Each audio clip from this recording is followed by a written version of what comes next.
What happens when the CEO walks into his own bakery and no one knows who he is? Kellan Hart stood across the street from Store 4, a small corner bakery with a line of customers and a flickering neon open sign. 10 locations, all inherited from his late father 6 years ago, and somehow this one always stood out in the monthly reports for all the wrong reasons. Sales were steady, but customer complaints kept coming in. Cold staff, long waits, manager yelling at workers. Kellan had sent the district manager twice, but the reports came back sugar-coated. So this time, he wasn't sending anyone. He was going himself. No one at Store 4 had ever met him, not even the manager. His face wasn't on the company website, and he rarely did video calls. The bakery had over 100 employees across all locations, and most thought of the CEO as some faceless figure in a corporate office. Kellan had shaved his beard, dropped 20 pounds since the last company photo, and wore thick-rimmed glasses. He looked more like a tired teacher than a business owner. Dressed in a wrinkled hoodie and jeans, he crossed the street and joined the line. Inside, the place smelled like cinnamon and burnt coffee. The atmosphere felt off. No one smiled. A woman in front of him asked for a sesame bagel and got an eye roll from the cashier. Kellan finally stepped forward. Hey, can I get a plain bagel with cream cheese? And a black coffee? The cashier, a guy in his mid-30s with slicked back hair and earbuds hanging around his neck, stared at him. We're out of plain. Only everything or cinnamon raisin. All right, cinnamon raisin then. That it? Yeah. $6.70. Kellan reached into his back pocket and froze. No wallet. He patted down his hoodie, checked his jeans again. Crap. I think I left my wallet in the car. The cashier crossed his arms. Then come back when you have money. Before Kellan could respond, a voice behind him spoke up. Put it on mine. He turned around. A young woman in a flower-streaked apron stepped out from the kitchen. Her name tag read, Bria. Her curly ponytail was tucked into a hairnet, and her eyes looked tired but kind. You don't have to do that, Kellan said. It's fine, she said, waving him off. Bagels are cheap. And you look like you could use one. The cashier rolled his eyes. Whatever, he muttered, punching the order in. Bria handed over her own card and gave Kellan a quick smile. It's not much. Just. Sometimes people need a little help. You're good. Kellan nodded slowly, holding the warm bagel in his hand. Thank you? Really? She turned back toward the kitchen. No problem. He sat by the window, sipping his coffee, watching Bria work. She moved quickly, efficiently kneading dough, checking ovens, wiping counters. She greeted co-workers softly, helped a kid pick up a dropped muffin, and quietly covered a sneeze from a coughing coworker with a spare mask. The manager, a stocky guy in a crisp polo shirt named Ron, came out yelling a few minutes later. Bria! I told you not to give out free food. It was one bagel and coffee, she said, not even turning around. The guy was short. It's fine. It's not fine, Ron snapped. That's company theft. You gonna pay for everyone now? I already paid for it. Off my card. Doesn't matter. You asked me first next time. Bria didn't argue. She just kept rolling out dough. Kellan stood up and walked outside, finishing the last bite of his bagel. He stood there for a moment, staring at the glass door. He'd come to see why this store kept struggling. He didn't expect to have his breakfast paid for by a minimum wage worker with flour on her shoes and kindness in her hands. He pulled out his phone and opened his notes app. Tomorrow, he'd come back. But not as a customer. He was going to apply for a part-time trainee position. He needed to see more. Because if Bria was the kind of employee being shouted at, then something inside this place was seriously broken. Kellan adjusted the paper hat on his head. It didn't fit right too tight around the temples, but he wasn't about to complain. He stood behind the bakery's prep counter at 6:52 in the morning, wearing a navy apron with the logo slightly peeling at the edge and a name tag that read, Ken. No one questioned who he was. The application had gone through the normal hiring process, and the assistant manager, Marta, had done the brief orientation the day before. She didn't ask much. Store 4 was short-staffed, and they needed hands. Fast. Now he was shadowing a guy named Devin, who was explaining how to stock the pastry case while only half paying attention. You just line 'em up here, Devin said, jabbing a tray of muffins forward. Doesn't matter what order. Just fill it. Customers don't care as long as it's got frosting or sugar. He tossed the half-wrapped Danish into the display, then turned to check his phone underneath the counter. Kellan waited, watching crumbs scatter across the glass. You're supposed to wipe that down after you load it, right? Kellan asked carefully. Devin didn't look up. Yeah? I'll do it later. Marta passed by with a clipboard, gave them both a glance, then moved on without a word. Kellan reached for a cloth. No point. Devin muttered. Ron's not even here yet. He's the only one who gives a crap about crumbs. Kellan folded the cloth in half and cleaned the surface anyway. By 7:15, the line was out the door. The front team moved slowly. The register froze twice. The espresso machine sputtered and leaked near the base. A customer asked for oat milk and was told to pick something normal instead. Bria arrived around 7:30, hair tucked back and sleeves rolled. No one greeted her. She walked straight to the back and tied on her apron. Kellan followed behind, still pretending to be the new guy. She noticed him trailing her and raised an eyebrow. You're the new hire, right? She asked, tossing her bag under a prep table. Yeah. Ken. He offered a hand. She shook it quickly. Bria. You did orientation already? Yesterday. Good. You'll want gloves. The ones in the box near the sink are the only ones that don't tear. He nodded and grabbed a pair. She handed him a dough bin. Start shaping these. Just follow the guide on the wall. If you're not sure, ask me. Don't ask Devin. Why not? He doesn't actually know the ratios. He just guesses. Kellan raised an eyebrow but didn't press. He started working, watching Bria out of the corner of his eye. She moved with clear precision, kneading, cutting, adjusting timers. She didn't talk much, but when she did, it was only to correct mistakes or answer someone's question. At 8:23, Ron finally arrived. He didn't say hello to anyone. He walked in, dropped his keys on the counter, and immediately started shouting. Why is the cream cheese bin empty? He barked. And why's the register lagging again? Marta approached with the clipboard. It froze when I tried to print the morning pull. Then restart it. Do I have to do everything here? Bria kept her head down. Kellan did the same. Ron circled the kitchen once, then pointed at a younger worker near the sandwich station. Why is this grill still cold? The teen barely had time to respond. You're supposed to preheat it by 7. That's literally your only job. I thought.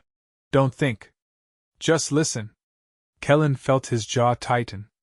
By 10:15, the rush had slowed. Bria was wiping down the prep counter when Kellan stepped beside her. Is he always like that? He asked, voice low. She gave a tired sigh. Depends what you mean by like that. Loud? Yeah. Blames everyone else? Also yeah. Has anyone said anything? To who? Marta? She doesn't cross him. District manager doesn't come anymore. Tried once. Got brushed off.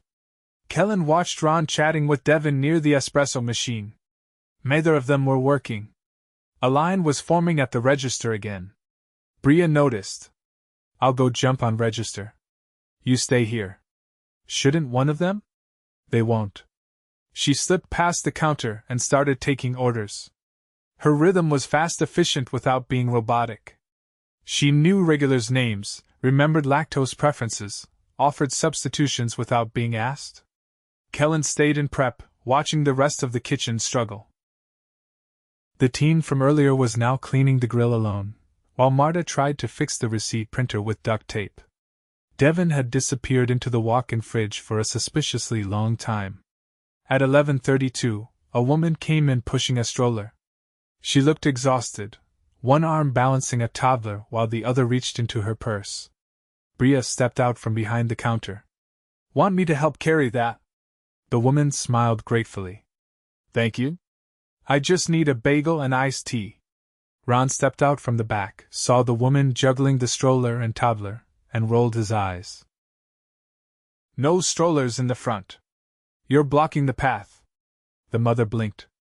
"I'm just ordering, doesn't matter. Move it to the side or take it out." Bria stepped forward. "Ron, she's not staying. She's just ordering real quick." "I don't care. Health code says clear aisles. If we get inspected, that's a hit." Kellan's voice came out before he could stop it. "There's no inspection today." Ron turned slowly. "What?" "I said, it's not a health violation unless it's obstructing an exit." "That's not an exit." Ron narrowed his eyes. "You a code expert now, Ken?" "No. Just someone who can read a floor plan." The woman quietly moved her stroller aside. Bria gave Kellan a glance, part surprise, part warning. Ron didn't say anything else. He disappeared into the back again. Later, in the break room, Bria sat across from Kellan at a narrow table. She was eating half a peanut butter sandwich and scrolling through her phone. He broke the silence. "You ever think about quitting?" She looked up. 3 times a week. "So why stay?" She shrugged. "I like baking. I like customers. I like doing something that matters. My grandma used to bring me here when I was little, back when it was different. Staff was happy. People stayed. It meant something. And now? It's just noise." Ron yells. Devin slacks. Marta avoids conflict. Everyone's tired. Kellan leaned back. What if it could change? Bria gave him a look. Change how? Better training. More respect. Actual leadership. She laughed softly. You sound like one of those motivational podcasts. He smiled. Maybe I've listened to a few. She stood up. Well, if you figure out how to change it, let me know. I'll be first in line. As she left, Kellan sat alone, thinking. He'd seen enough for today. But he wasn't done yet. Not until the right people were out, and the right ones were finally seen. And tomorrow. He wouldn't be wearing a paper hat. The next morning, the sun hadn't even broken the horizon when Kellan parked in the alley behind Store 4. He wasn't wearing the apron or the hat. No hoodie this time either. Just a crisp button-down, pressed slacks, and the company's original lapel pin, his father's old one, worn like a quiet declaration. The back door was still locked. He waited, arms crossed, as frost formed on the edge of the dumpster nearby. A tired-looking teen opened the door 10 minutes later, balancing a tray of raw dough. You here for delivery? The teen asked. No, Kellan replied. I'm here for clarity. He stepped inside before the door shut behind him. The kitchen was already humming. Bria hadn't arrived yet, but the rest of the crew were moving in slow, mechanical rhythm. Marta sat by the office desk, checking inventory with an old calculator that beeped with every press. She looked up, confused. Can I help you? Kellan didn't answer. He walked past her into the main floor, where Ron stood sipping from a branded travel mug, leaning against the espresso counter while a customer waited with crossed arms. Ron glanced at him without recognition. We're not open for dining yet. Don't worry, Kellan said, stepping forward. I'm not here for a table. I'm here because I own the building you're standing in. Ron blinked. I'm sorry, what? My name is Kellan Hart, he said, loud enough for the team to hear. I'm the CEO of Hartstone Bakery. This location, and every other one with my father's name on the door, is under my direction. The room froze. Devin poked his head out from the back, holding a phone. Marta stood up slowly. Someone dropped a spatula in the kitchen. Ron straightened, trying to recover. Oh. We weren't told you'd be visiting. I didn't tell anyone, Kellan said. I've been working here the past 2 days. As a trainee. Under the name Ken. Maybe you remember denying me a bagel. Ron's mouth parted slightly. Wait, I saw everything. Every condescending glance, every shortcut, every time you ignored a customer or dumped your workload on someone else. Kellan turned slightly, eyes scanning the floor. Where's Bria? She's not scheduled until 7. Marta said quickly. Call her. Have her come in early. Paid. No exceptions. Marta nodded and reached for her phone. Ron stepped closer, voice lowered. Look, I didn't if I'd known who you were, that's the problem. Kellan interrupted. You only respect people you think can fire you. That ends today. He turned so the team could hear him clearly. Effective immediately, Ron is no longer employed with Hartstone Bakery.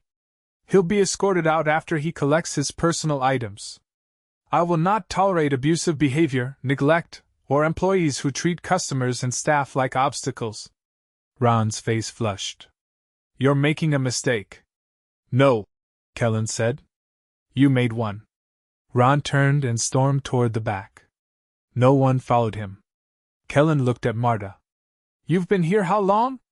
For years, she said stiffly. I handle inventory and scheduling.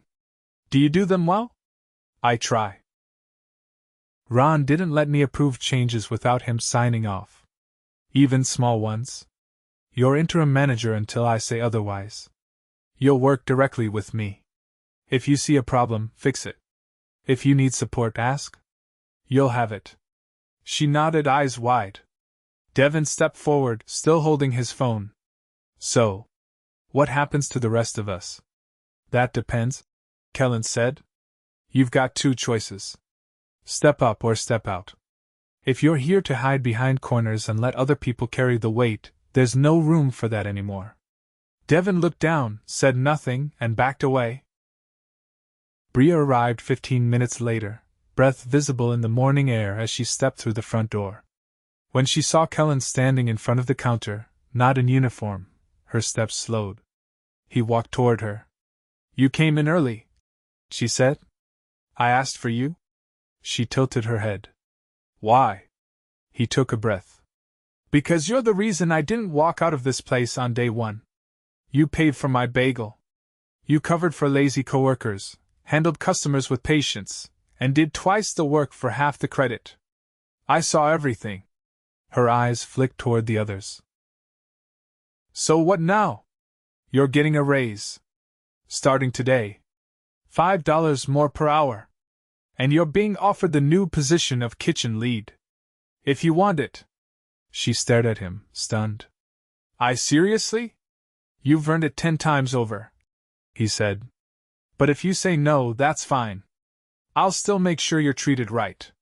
This place only works if the right people are given the tools to lead. Bria nodded slowly, breath hitching slightly. I'll take it. Good, Kellan said. Because I'm not here to run this store. I'm here to fix the system that let it get this way.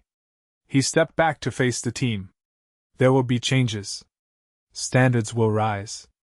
Accountability will be real. But so will support. You'll be trained. You'll be heard. And if you show up ready to work and treat people right, you'll have a place here.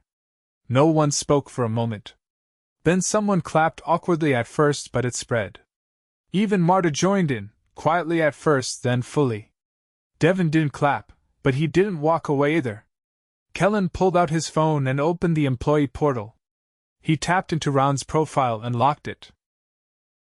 Then he opened a fresh note with the title, Store 4 Recovery Plan.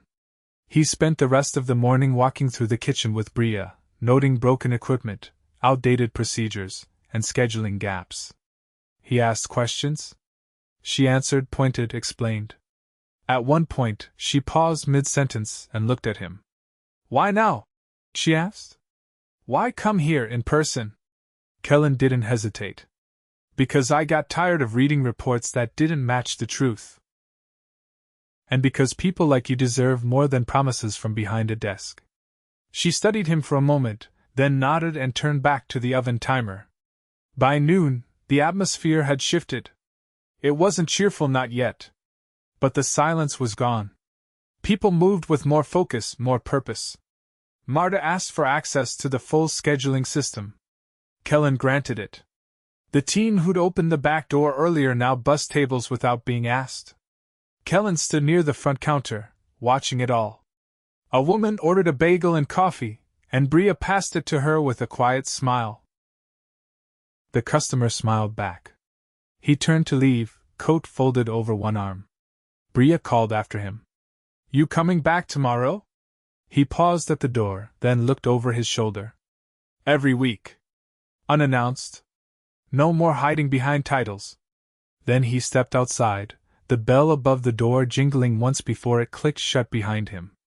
3 weeks had passed. Kellan stood in the back office of Store 4, sleeves rolled, reviewing the new vendor contracts spread across the desk. The tiny room still smelled faintly of burned espresso, but even that was slowly changing. The old machine had been replaced last week after Bria flagged it for consistent leaking and power failures. Now, everything in the shop was under review from the supply chain to the ventilation schedule. He looked through the glass pane into the kitchen. Bria was training a newly hired prep worker, showing her how to portion the spice dough evenly across the parchment. Her approach was direct and patient, tapping the edge of the tray just once to indicate a misalignment, then nodding when the adjustment was made. Kellan stepped out of the office and made his way to the counter, where Marta was organizing the shift binder. She didn't glance up until he spoke. You finally got the weekly schedules posted on Monday? Sunday night, she replied without looking away. I figured if I did it early, people would stop checking in the middle of their shifts to see when they're working next. He nodded. Nice call. She closed the binder and exhaled. We're still short 2 people for the morning prep, though. I've got 1 interview tomorrow, but if they don't show, let me know, he said. We'll redistribute hours until we can onboard someone reliable. No patchwork coverage. Not anymore.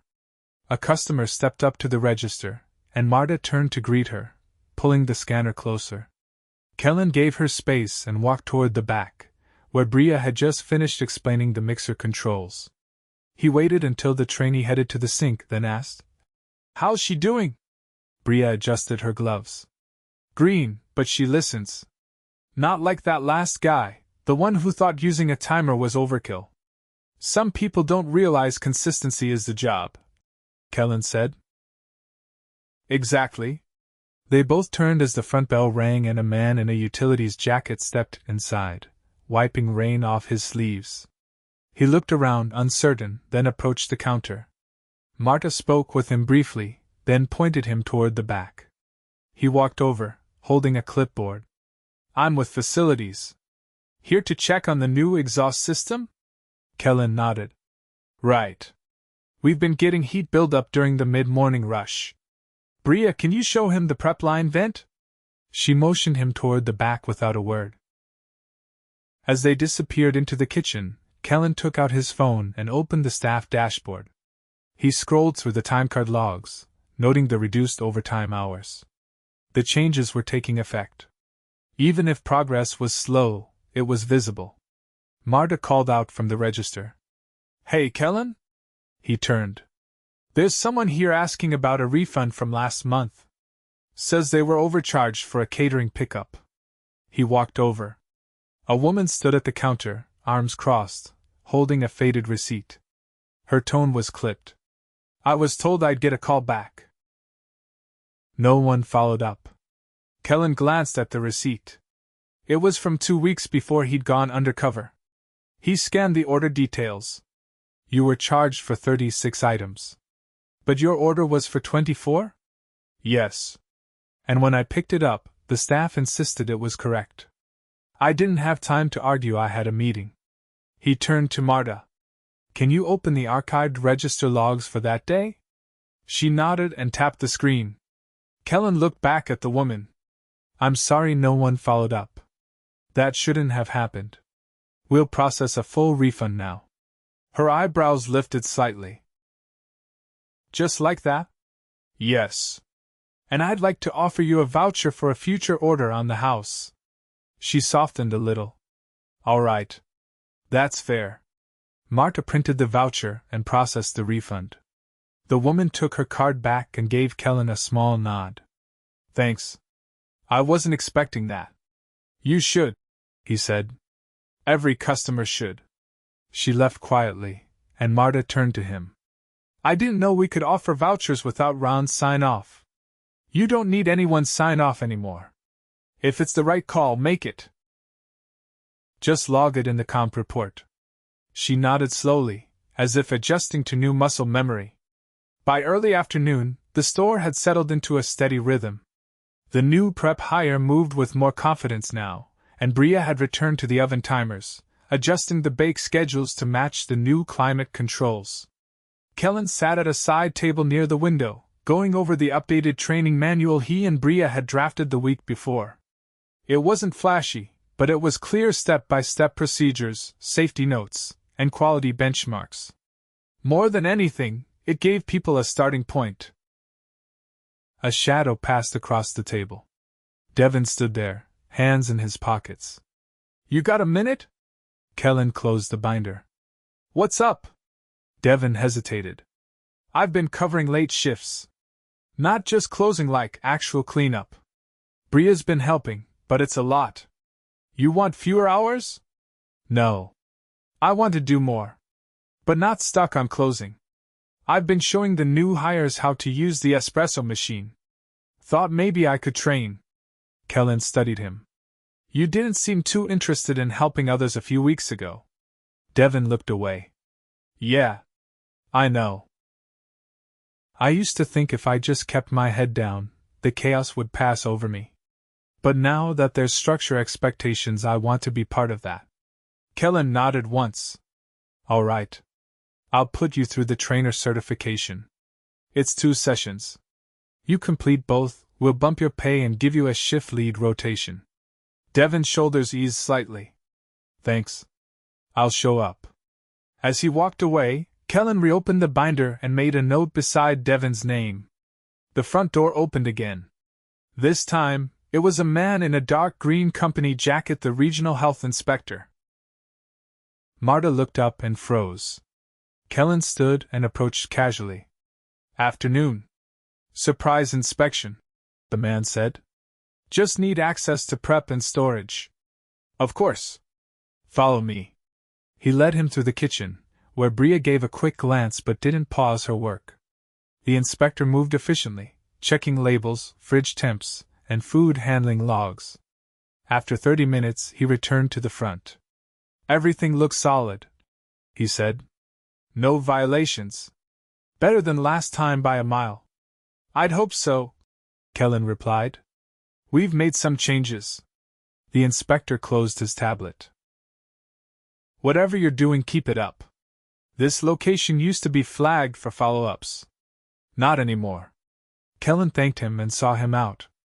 As the door closed, Bria walked over with a tray of freshly baked rosemary rolls. We passed? No notes, he said. 0 deficiencies. She gave a short nod. Good. What do you think? He asked. Still planning to quit 3 times a week? She eyed the tray. Some days. But now it feels like I'd be leaving something behind. Something that finally matters again. He tapped the counter. We've got a long way to go. But we're moving. She glanced around the store. The air was quiet but not heavy. The crew moved with a rhythm not perfect, but purposeful. I can work with this, she said. Kellan smiled faintly. That's all I needed to hear. The bell above the door rang again. A young couple stepped inside, holding hands, looking over the chalkboard menu. The man pointed toward the cinnamon rolls, and the woman laughed softly. Bria turned to greet them. As she stepped behind the counter, Kellan stepped into the kitchen, where Marta was restocking the dry goods shelf. He passed her a folded paper. What's this? She asked. Approval for a second prep hire. Starting next week. She unfolded it and read silently. I didn't even ask for this yet. You were going to, he said. I just beat you to it. She gave a short nod and tucked the paper into her binder. The rain outside had stopped, and the light through the front windows had taken on that soft, late afternoon hue that made the flour dust in the air glow faintly. Kellan stood near the office doorway and looked out over the floor. There were no speeches. No banners. Just the quiet hum of a staff that had found its footing again. He didn't need to be here every day. Not anymore. They had it now. And they knew he'd be back unannounced, unarmed with titles, but always watching, always willing to step in when it mattered. Not to rescue. To remind them who they were. And what kind of place this could be.